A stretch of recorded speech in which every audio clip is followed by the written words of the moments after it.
Olá, bem-vindos a mais um programa Literatura Local, que é uma parceria entre a Academia Passo Funense de Letras e a TV Câmara.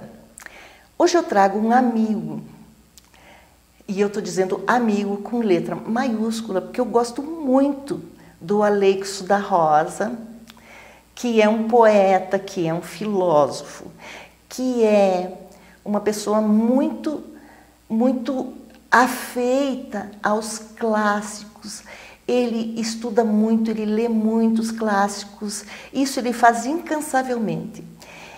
Portanto, eu sou fã dele, já de longa data. Eu apresento para vocês então Aleixo da Rosa, não é a primeira vez que você vem aqui, muito obrigada.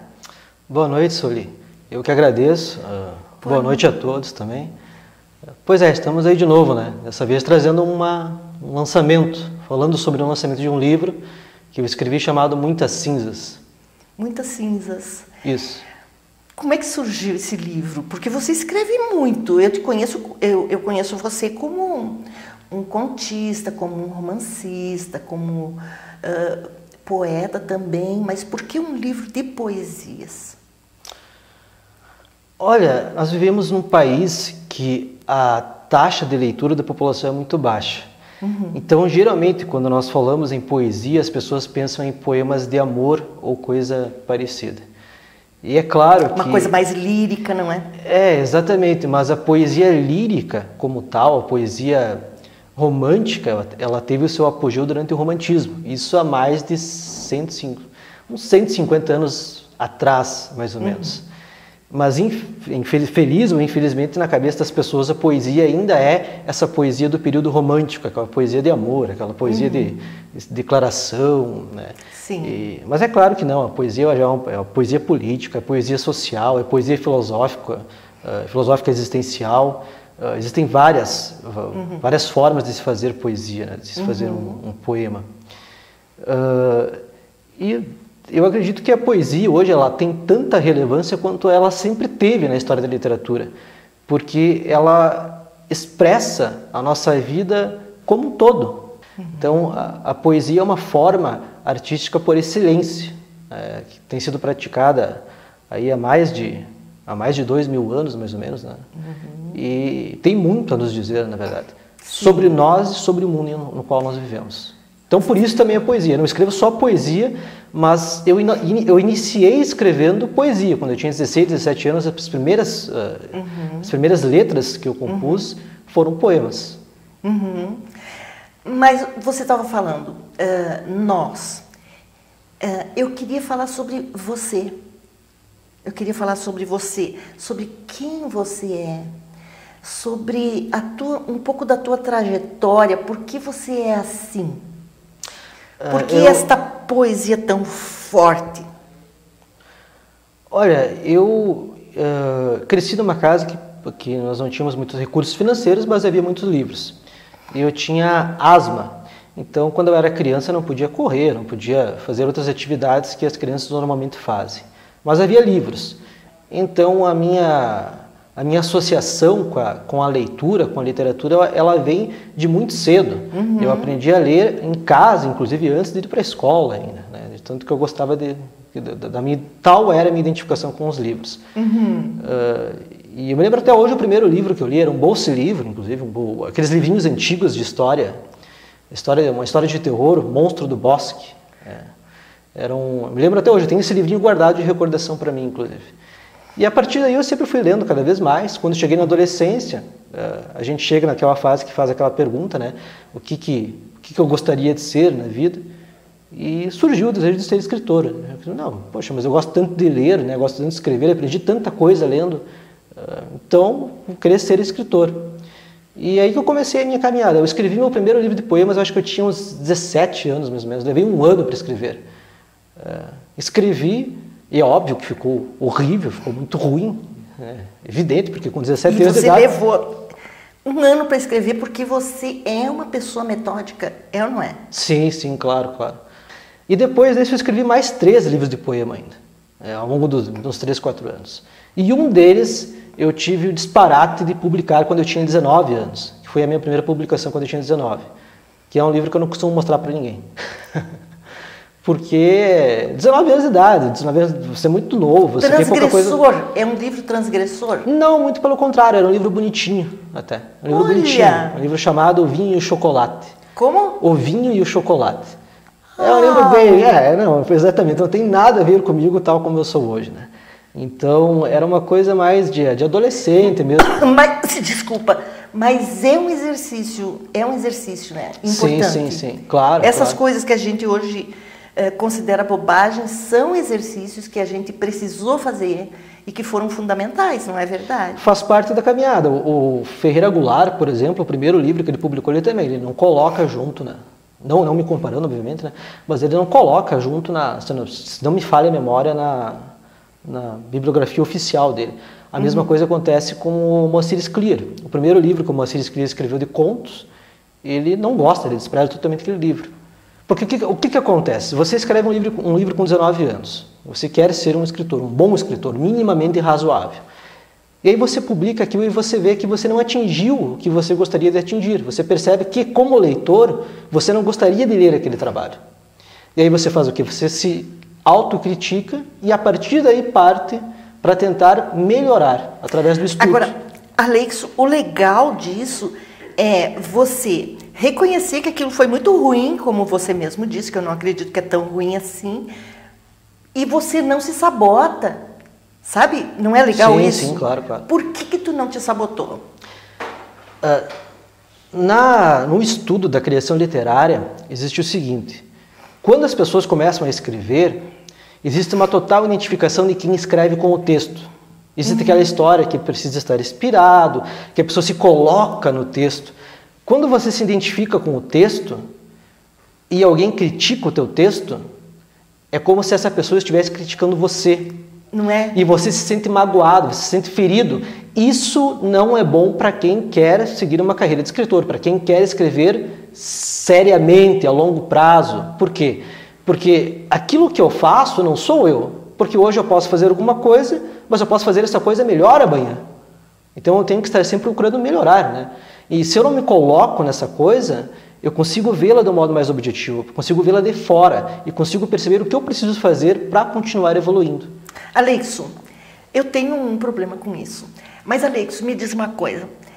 Se você coloca um texto que você escreveu com afinco, que você escreveu acreditando, e uma pessoa, você mostra para uma pessoa, essa pessoa critica com toda a boa vontade, com todas as boas intenções, e ela te dá uma opinião.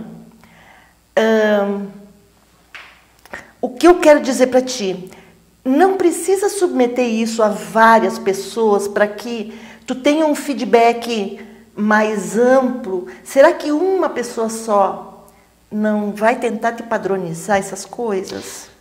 Aí você tem dois conceitos na criação literária, que é o leitor crítico e os leitores betas. Para que serve isso? O leitor crítico é aquele cara que você paga um profissional da área, que tem uma visão diferente, treinada, uma visão treinada. Que é uma pessoa fora das tuas emoções, fora do Isso, exatamente. Que vai ler o texto e criticar para você dizer, olha, isso aqui você precisa melhorar, isso aqui eu não gostei. E dar os motivos de por que não gostou, claro, né? Tem que dizer por que não gostou. Por que achou inconveniente, errado, ou que pode ser melhorado. E você tem também os leitores betas, que são aqueles leitores que você dá o manuscrito livre para que eles leiam e digam o que eles acharam, tipo 5, 6 leitores betas. Então, a partir daí você já consegue criar uma visão a respeito do que você poderia melhorar. O que me preocupa é assim, eu ficar fora do que eu seria, sabe? Porque escrever é uma coisa personalíssima, né? Por isso a minha preocupação. Agora, tu passou por tudo isso. Tu passou por leituras, tu passou por... tu fazes parte de um grupo que são os Sociedade dos Poetas Vivos. E eu sei que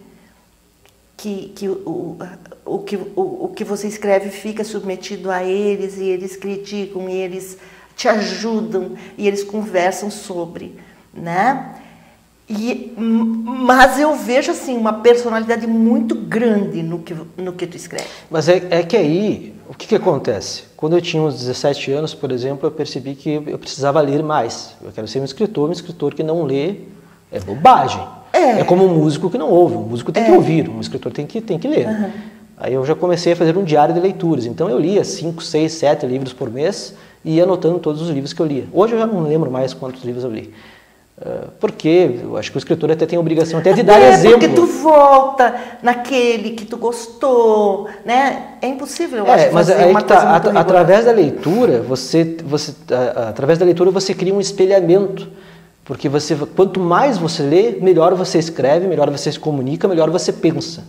Ler, pensar, escrever e falar são 4 ações que estão relacionadas entre si. Lógico. Então, quanto mais você lê, a leitura vai te dar apoio para isso. Uhum. Então, você acaba criando pontos referenciais que não se restringem às pessoas que você conhece, novos leitores, beta, mas também são pontos referenciais relacionados à própria tradição literária, a qual você pertence. Por exemplo, você perguntou por que eu escrevo uma poesia mais pesada, mais sombria.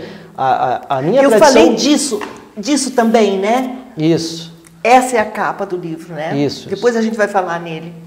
Mas por que essa poesia é mais pesada? Porque a vertente literária com a qual eu mais me identifico é aquela vertente que é vulgarmente chamada de vertente maldita, entre aspas, que é Charles Baudelaire, Rimbaud, Allen Ginsberg, sabe, são poetas que eles criticavam e muito a sociedade na qual viveram e que eram rebeldes, eram pessoas extremamente rebeldes, né? E até eu acho que não há como você não se rebelar contra o mundo que nós temos hoje em dia, porque esse mundo tem muito que melhorar ainda, né? Não podemos ser conformistas. Walt Whitman, então Oscar Wilde, um autor que eu gosto muito também. Então, Aleixo, eu considero esta produção aqui um tanto escura mesmo, um tanto cinza, não é? Mas é uma coisa muito forte, que retrata um pouco esse mundo que a gente está vivendo, não é? Com certeza. Essa é a tua tentativa de mostrar que a gente não vive num mar de rosas, que as coisas são meio nebulosas mesmo. Fala um pouquinho sobre isso. A arte, ela tem uma função educadora. Eu acredito piamente nisso, principalmente no seguinte sentido. A arte ela não é feita para amenidades. Ela não surgiu para você dizer que o mundo é uma coisinha bonitinha, para ficar fazendo enfeites. A arte é um tapa na cara. A arte é um chute nas costas. A arte é para você acordar. A arte não é para você dormir, não é um sonífero. Isso. Até ontem eu estava lendo, por exemplo, o último livro que eu terminei de ler ontem, Como Ouvir e Entender Música, do compositor, se não me engano, um compositor americano. Agora eu não sei pronunciar corretamente o nome dele, meu inglês não é dos melhores. Acho que é Aaron Copland, ou Aaron Copland, não sei a pronúncia correta do nome. Mas foi um grande compositor do século passado. E ele diz isso falando sobre a música clássica. Por que as pessoas não escutam música clássica contemporânea? Por que é tão difícil ouvir música clássica contemporânea? Ora, talvez o nosso mundo seja difícil. E a música, ela expressa aquilo que o mundo é, na atualidade. Nós não podemos mais fazer música, por exemplo, como fazíamos na época de Bach, de Handel, por exemplo. E assim a literatura, não é? A mesma coisa a literatura. A literatura até mais. Então vamos falar nisso no segundo bloco, a gente espera por vocês daqui a pouquinho.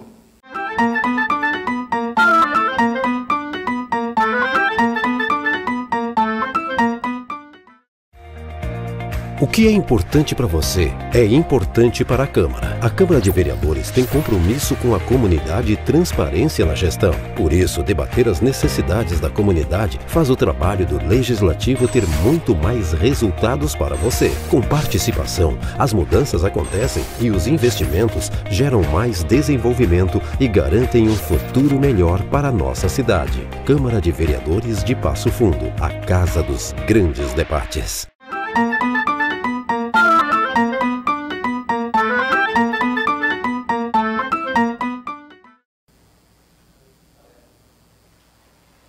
Olá, estamos de volta então com o Aleixo da Rosa, que vocês agora já conhecem melhor.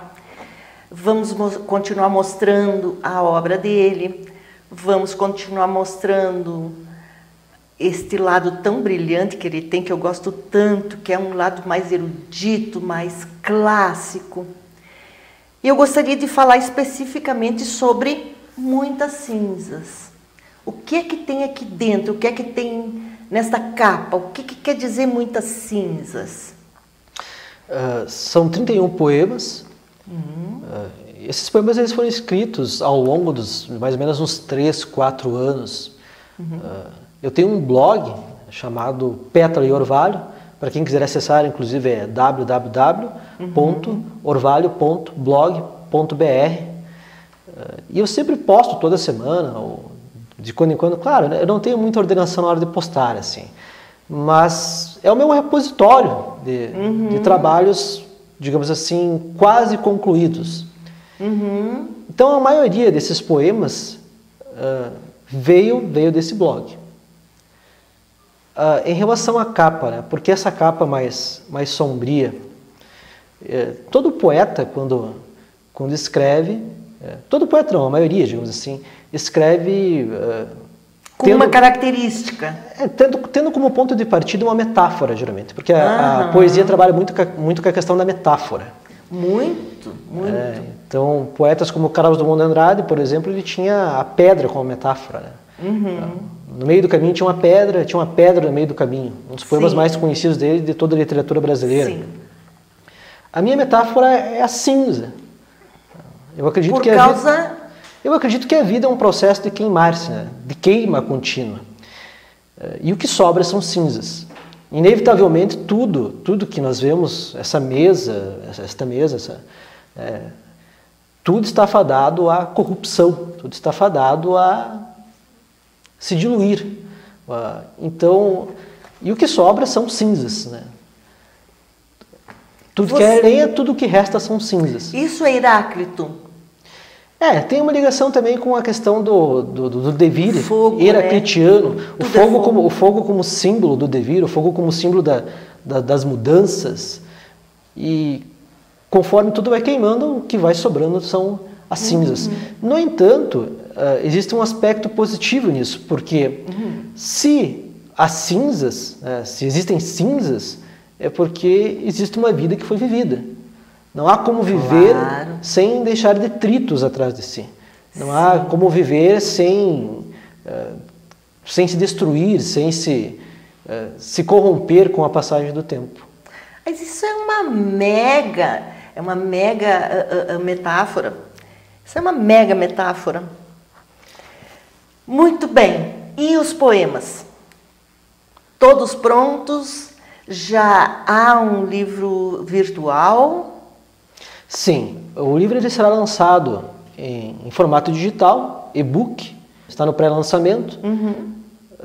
E o livro físico eu pretendo lançar mais para frente, aí por agosto, setembro, mais ou menos. Então vão ser 2 formatos. O digital, lançado agora dia 3, e mais para frente eu vou anunciar o lançamento do livro físico.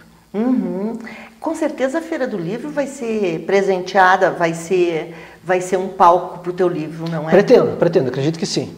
Vai ser maravilhoso. Eu vou estar no começo da fila, sabe? Eu gostaria de mostrar para as pessoas um pouco da tua poesia. Permite? Sim, claro. Então, posso?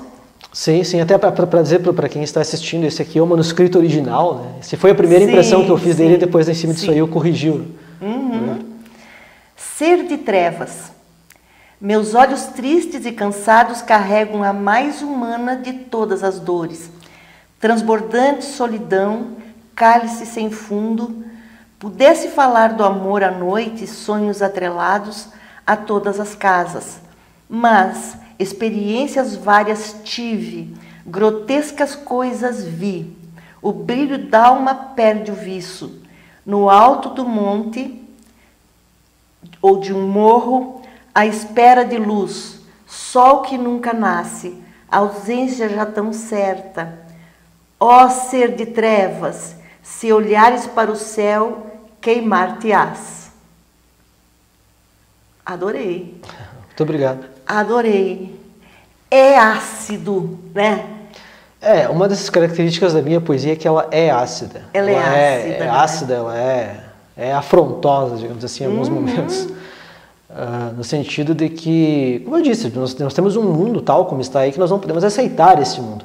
E a própria vida é ácida também, né? Porque eu acho que, como eu disse, a arte ela não tem o objetivo de comportar ninguém. Não necessariamente. A arte é denúncia. A arte é denúncia, a arte é crítica.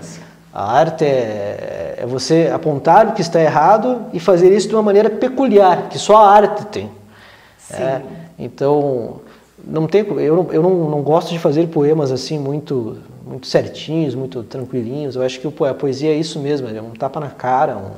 É um tapa na cara. A arte, ela é uma forma de ilusão. Quando você faz arte, você cria uma ilusão, você cria um mundo ilusório que não existe na vida real. Mas essa ilusão, muitas vezes, ela fala sobre as verdades que existem no mundo objetivo, no mundo no qual nós vivemos.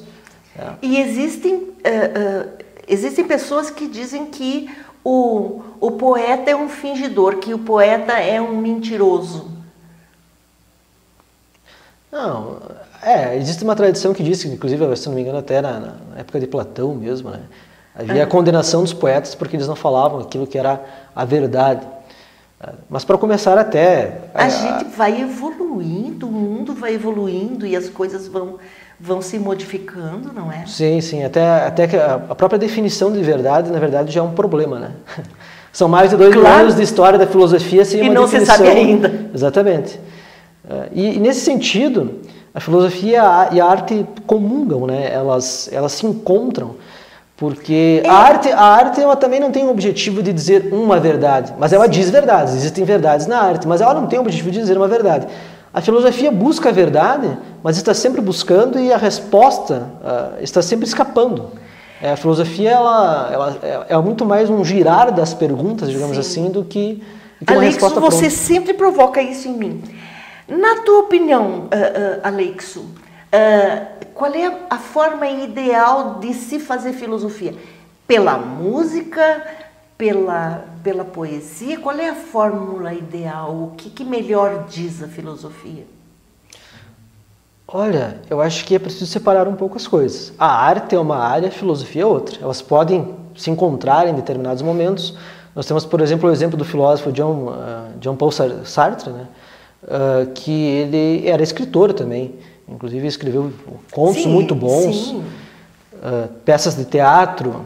Então, às vezes, o filósofo se traveste de artista e coloca no seu fazer artístico as suas ideias filosóficas. Mas, quando você escreve um conto, você é um artista, você não é um filósofo. É preciso saber fazer essa separação. A filosofia já está num outro lugar, digamos assim. Eu acho que não. Eu acho que é possível, desculpa, mas eu acho que é possível fazer filosofia até fazendo música. Eu acho que é possível você encontrar ideias filosóficas, ideias que também são filosóficas na música, na arte, mas não necessariamente a filosofia. Por exemplo, o Raul Seixas. O Raul Seixas é um músico, é um compositor, um grande compositor, que eu admiro muito, inclusive eu gosto muito das músicas dele. Que me provoca. Exatamente, muito provocativo, muito... pode te fazer pensar. Agora, ele não era um filósofo. Sartre era um filósofo, né? Nietzsche era um filósofo. Sim. E é preciso assumir uma postura. Ou você é filósofo ou você é escritor, nesse momento pelo menos. Sim. Por exemplo, Nietzsche. Nietzsche é um grande escritor, foi um grande literato, escrevia muito bem, excelente. Mas ao mesmo tempo, ler, não é? Exatamente, porque ele cuidava muito da forma da escrita. Claro. Mas ao mesmo tempo, a postura que se olha para ele é de um filósofo, não necessariamente de um artista, porque o principal objetivo dele era apresentar a sua filosofia. Ele recorria a formas estéticas, né? Uhum. Ele recorria à estética como uma forma de apresentar a sua filosofia, mas o principal objetivo era fazer filosofia. Por isso ele é um filósofo e não necessariamente um... Mas eu vejo um filósofo aqui, eu juro para ti. Aleixo, meus parabéns. Você sabe o